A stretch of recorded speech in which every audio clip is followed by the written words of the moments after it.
భారతదేశంలో మొదటి నుంచి ఏ రాష్ట్రంలో యూసీసీ అమల్లో ఉంది?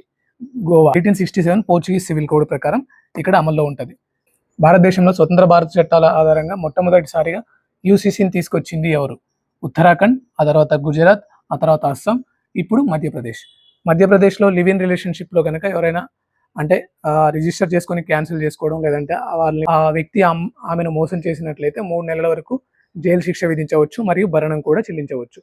ఆ తర్వాత యూసీసీ అనేది దేని కిందకి వస్తుంది? Article 44 directive principles of state policy కింద వస్తుంది.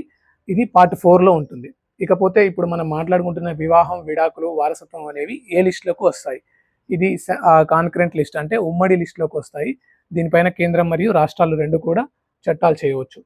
ఇకపోతే మధ్యప్రదేశ్ మరియు ఉత్తరాఖండ్ ఈ రెండింటికి కూడా ఒకరే డ్రాఫ్ట్ కమిటీ చైర్మన్ ఉన్నారు. ఆవిడ సుప్రీంకోర్టు మాజీ న్యాయమూర్తి రంజన్ ప్రకాష్ దేశ్. ఇంపార్టెంట్ పాయింట్ ఏంటంటే మధ్యప్రదేశ్ చేసే ఈ యూసీసీ యాక్ట్లో ఒక చిన్న ఎగ్జంప్షన్ ఉంది లివ్ ఇన్ గురించి.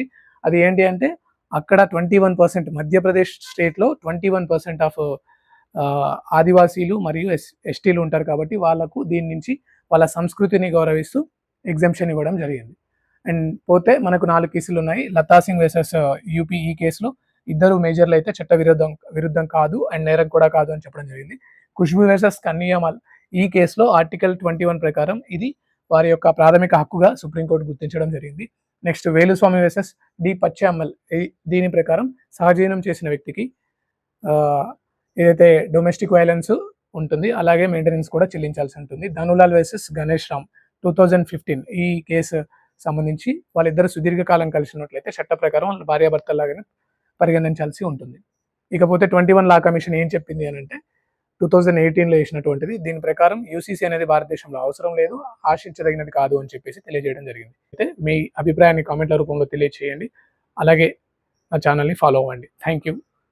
జై హింద్.